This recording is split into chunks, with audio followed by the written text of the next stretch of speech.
काय तोडगा निघतोय नाशिकच्या जागेबद्दलचा? नाही, मला वाटतं आमचे मित्र उदय सामंत ज्या वेळेला नाशिकला आले त्यावेळेला गणेश गीते मुंबईला माझ्याकडे त्या ठिकाणी होते.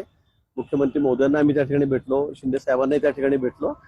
कुठलाही तिढा नाहीये. आता गणेश गीतेंनी आजच सकाळी सांगितलं की मी माघार घेतोय, थोड्या वेळात त्यांची माघार होईल किंवा झाली असेल. गोकुळ गीते आहेत, त्यांच्याशी माझं बोलणं झालेलं आहे.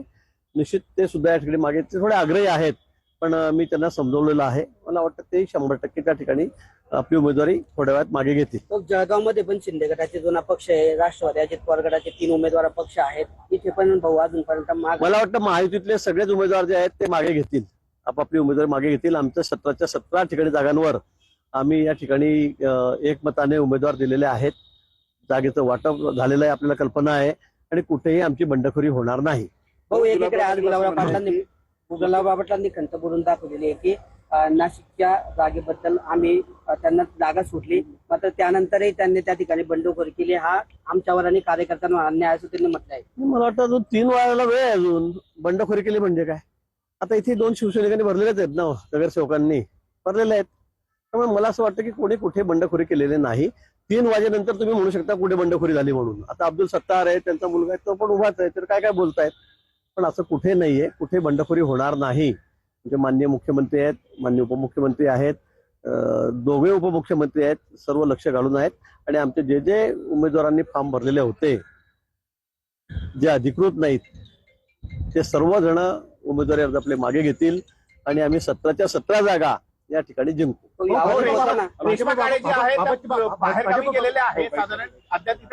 मला वाटतं 3 वाजेपर्यंत सगळं तिथं स्पष्ट होईल. गुलाबरावशी मी आताच या ठिकाणी बोललेलो आहे, उदय सामंतांशी मी बोललेलो आहे. त्यांनी सांगितलं की आमचे उमेदवार या ठिकाणी उमेदवारी अर्ज मागे घेतील. गुलाबराव पाटील याला धरून असं बोलले की जर आम्ही गुवाहाटीला गेलो नसतो, उठाव केला नसता, तर आज सरकारची परिस्थिती काय राहिली असती.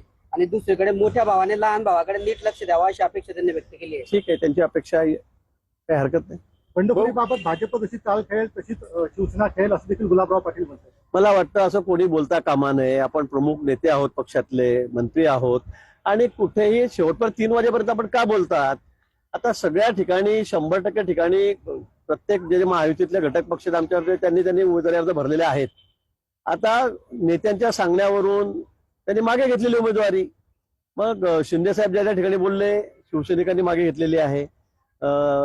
पवार ते आमच्या वहिनी त्यांनी त्या ठिकाणी सूचना दिल्या, त्या ठिकाणी त्यांचे उमेदवार आहेत, त्यांनी माघार घेतलेली आहे. आणि आमचा प्रश्नच नाही. देवेंद्रजींनी ज्या ठिकाणी सांगितलेले आहेत त्या ठिकाणी सगळ्यांनी उमेदवारी मागे घेतलेली आहे किंवा 3 वाजेपर्यंत घेतील. त्यामुळे बंडखोरीचा कुठेही विषय येत नाही.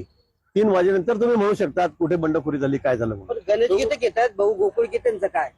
गणेश गीते पुन्हा आपल्याला सांगतो, मी आधीच सांगितलं की या ठिकाणी माझं बोलणं झालं, सकाळी त्यांच्याशी बोलणं झालेलं आहे. ते आहेत, अग्रेसिव्हच आहेत. त्यांना उभारायच्या संदर्भामध्ये त्यांचा म्हणजे आग्रह आहे अजूनही. पण मी त्यांना समजून सांगितलं की युतीमध्ये महायुतीमध्ये जागा तिकडे सुटलेली आहे, आपण असं आग्रह धरून चालणार नाही. मग अब्दुल सत्तार आहेत, त्यांचा मुलगा माघार घेतोय आहे ना, गुलाब भाऊ आहेत, त्यांच्या मुलाचा इथे फॉर्म आहे, ते मागे घेत आहेत. असा सगळ्यांनी सारखंच वागलं पाहिजे. बंडखोरी कुठेही कायम राहणार नाही. पण पुढच्या काळात महायुतीसाठी योग्य बाब आता तुम्ही राहून काही बोलत असाल तर मी काय बोलतो तुम्हाला. सगळ्या ठिकाणी 17च्या 17 ठिकाणी असंच झालेलं आहे. सगळ्या घटक पक्षांनी फॉर्म भरलेले आहेत. नेत्यांनी सांगितल्यानंतर ते सगळे मागे घेत आहेत. काल तुम्ही चित्र बघितलं, अनेक ठिकाणी काल मागे घेतलं. तटकरेंच्या ठिकाणी सुद्धा त्यांनी माघार घेतलेली आहे दळवींनी. आता एवढे सगळे तिढे असलेले प्रश्न सुटलेले आहेत आणि तुम्ही तेच प्रश्न मला परत विचारतात. मी सांगितलं 3 वाजेपर्यंत सगळे आमचे उमेदवार जे आहेत, अधिकृत उमेदवार सोडून महायुतीतले सगळे उमेदवार अर्ज मागे घेतील. मग आता बंडखोरीचा प्रश्न आला कुठे? तुम्ही 2 तास तर वाट बघा ना. होत असेल तर महायुतीसाठी तुम्ही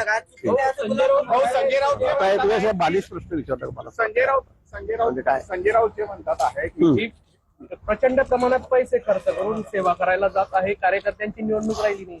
बघा आता शिवसेनेची अवस्था उभाटाची किती वाईट झालेली आपण बघतात. एक सुद्धा माणूस त्यांचा निवडून येणार नाही. त्यांना असं वाटतं विधान परिषद म्हणजे काय, काही कामाची नाहीये.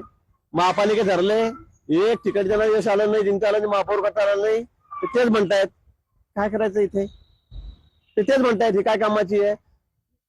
आत्ता निवडणुका झाल्यात नगर परिषदांच्या नगरपालिकांच्या, तिथे काय राहिलं त्यांचं, म्हणजे जे तिथे हरतायत त्या ठिकाणी त्याला असं वाटतं हे काही कामाचंच नाही, अशा पद्धतीने ते बोलतायत. पण आता लोक स्वीकारायला तयार नाही, मतदार त्यांना स्वीकारायला तयार नाही, कुठेही त्यांना आता जागा राहिलेली नाही. इथे सुद्धा 17 पैकी एकही जागा त्यांची निवडून येणार नाही आणि म्हणून मग अशी वायफाट बडबड ते करत जात आहेत. पिंकी माळीने विदीप जाधव ज्यांना आहे विमा कंपनी, आता ते म्हणाले की हे पैशावाला तिकीट देत आहेत, त्यांना देत आहेत. आता मी शिवसेनेचा तुम्हाला इतिहास सांगू का, कोणाकोणाला तिकीट दिली यांनी आतापर्यंत, राज्यसभेवर कोणाला तिकीट दिलेत, एकत्रित कार्यकर्त्याला यांनी पाठवलं का आतापर्यंत, कोणालाच नाही.